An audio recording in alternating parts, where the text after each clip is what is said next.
Okay, when I first joined this, that was on February 1. I joined January 28, nag-activate ng February 1.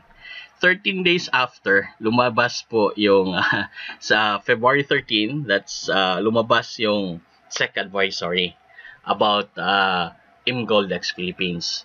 Which is because of this, media naman na from ABS-CBN, GMA, and everything else, dahil din sa kanila nakatulong, nagpabukas ng isip ng tao about Goldex Philippines na nalaman nila ano ang totoo, which is ang totoo is it's an online store and walang Goldex Philippines talaga. Ang meron is Goldex na nasa Germany. And regards with that, pagdating ng March 10, nagpalabas na naman ng SEC advisory, which is ang nakakatawa. Diniscuss ito ng isang pipichugi yata na yun na from ABS-CBN, hindi ko kilala yung pangalan. Ang nilabas niya lang niya is itong first 3 paragraph about yung ginamit yung logo ng SEC na pinapakita na nag-fabricate sila, which is bawal talaga. Now, normally, ang masisi doon is, syempre, mga clients. Baka, syempre, sasabihin nila ang gawa-gawa nila. However, hindi rin natin matanggal sa isip, for the benefit of doubt, bakit yung gawa ng kabila? Or gawa mismo ng media? We don't know, right? Diba? So, pwede mangyari yon. Now, what I am going to discuss you is the thing na bakit on the February 13, lumabas sa media, lumabas sa SEC, couple months of later, hindi na hinto. No? But despite, lumaki. No? But despite, ang dami nag-join. But despite, ang dami nagsasabi ng proof nila. Ano? It's because of this media na to, no? Napaboost up ang publicity. No? Ang mga tao po, kasi, syempre, ang mga tao may kailangan. Nung nakita nila na hindi naman pala tama, pinag-aralan nila ngayon ang system at ang stability.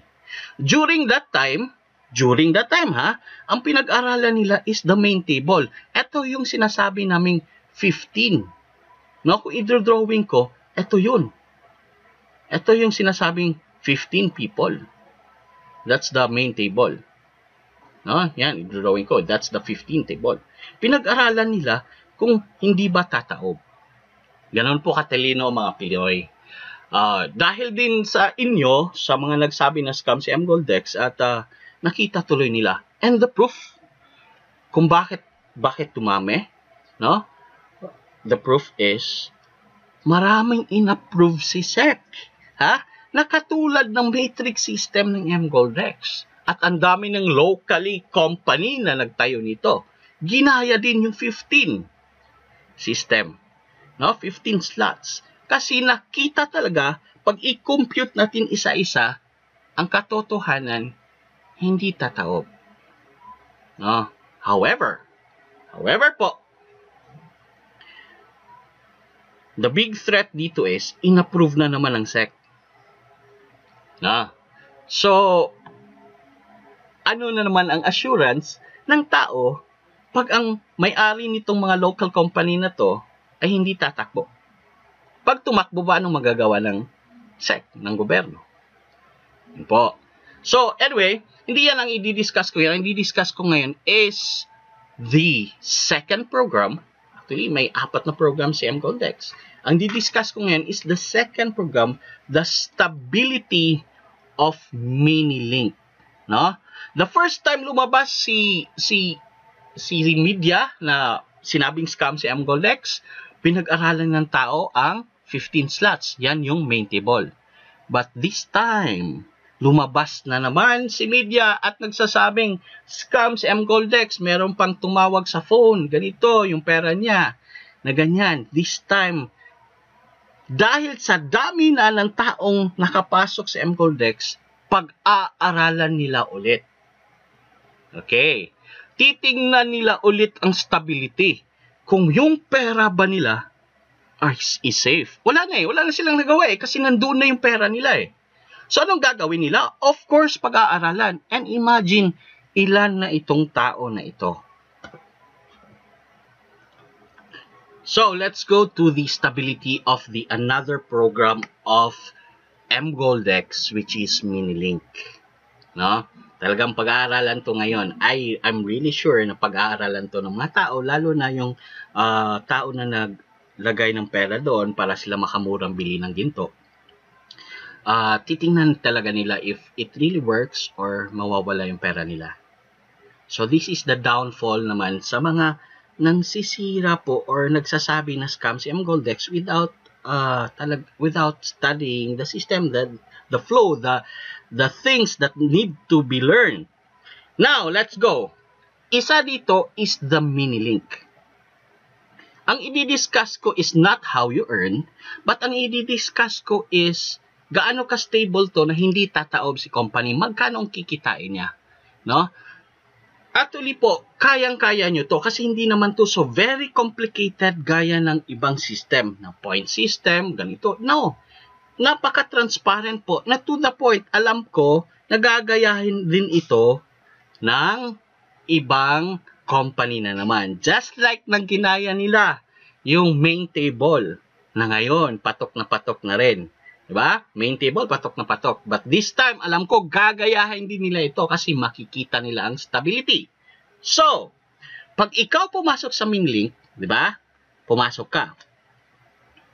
Kung example na lang, ikaw ang pinakauna sa buong mundo pumasok sa Minilink.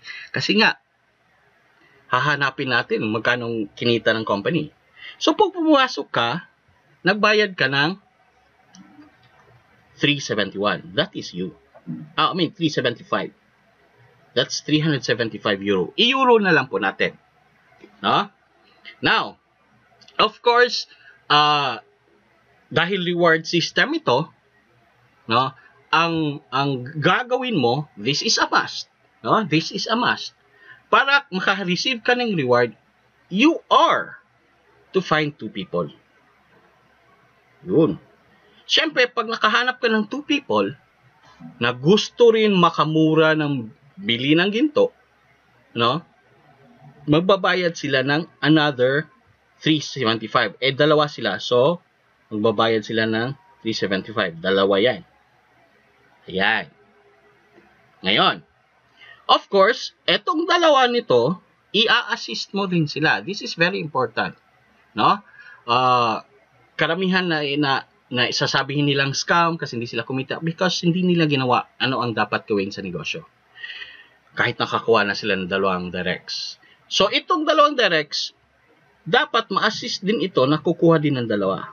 Of course, i-assist mo. Tutulungan mo them. Show them how.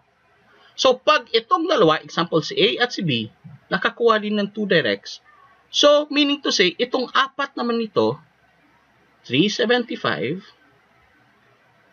375, apat yan ha. 1, 2, 3, 4, 5, 6, 7. So, meaning to say, eto lahat ang pumasok sa company. Tama ba? Yes, tama. Now, since na-perfect mo na ang 3-level system, ikaw mag-e-exit. No? Mag-e-exit ka, lalabas ka. Meaning to say, bibigyan ka ng reward. Magkano ang reward matatanggap mo is 1,025 euro. Yan ang reward na matatanggap mo. Now, let's compute. Okay. Diba? Sinabi natin, ang pumasok is,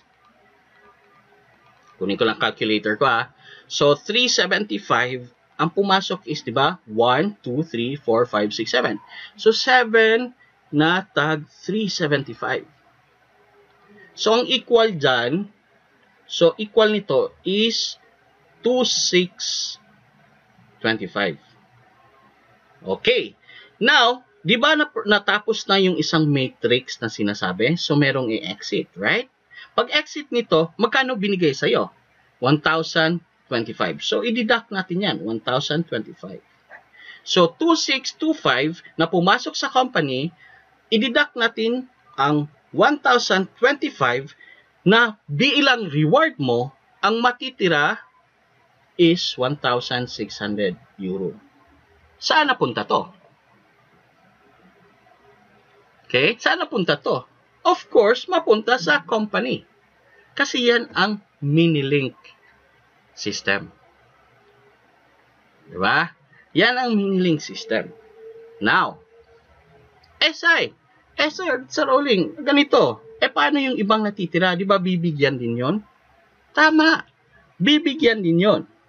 So, take note ha, meron ng pumasok na 1.6. Saan ang galing 1.6? Nanggagaling ito sa 7 na tag 375.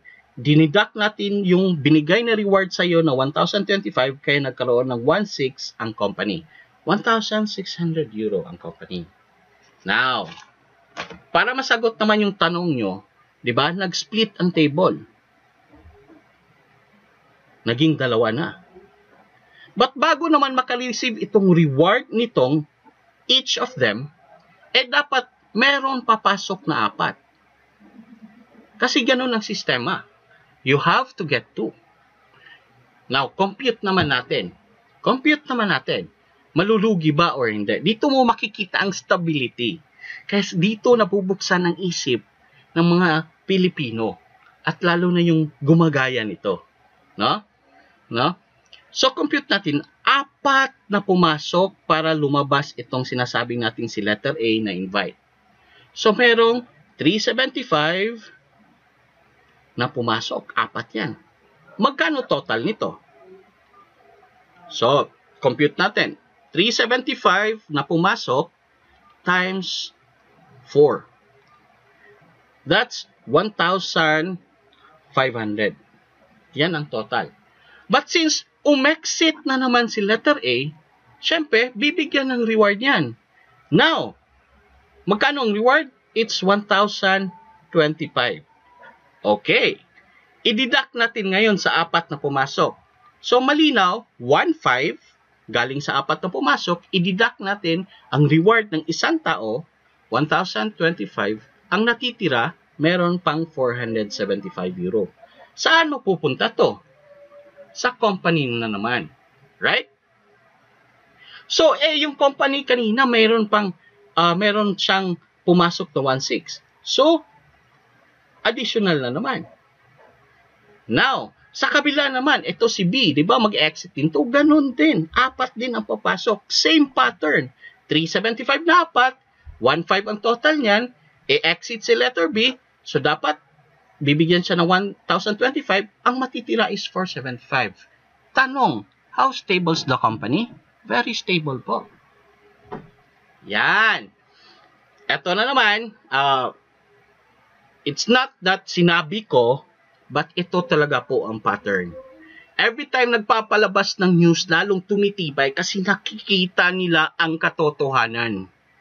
No? Walang tinago. You could ask mGoldex nitong sistema nila. Ipapakita niya sa inyo ang computation.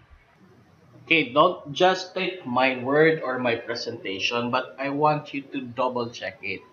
Do it yourself. Compute nyo. And the best way na malaman nyo the truth about the stability of the company is pwede nyo puntahan ang www.mgoldex.com. Punta po kayo sa website mismo ng mGoldex, no? At click nyo yung ask question. Ito yung customer support. Dito, Try natin. Sorry. Yan.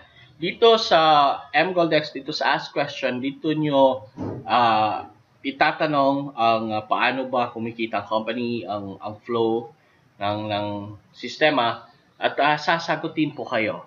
So, all you have to do is fill out that one and send the message. Ganun po kasimple. So, again, if ang ibang company ginagaya nila main table, how much more gagayahin? Hindi nila gagayahin ang etong in-explain ko na stability ng isang program na si Minilink. Which lead to my another video about the benefits of the Minilink and how the Minilink could help the main table. No?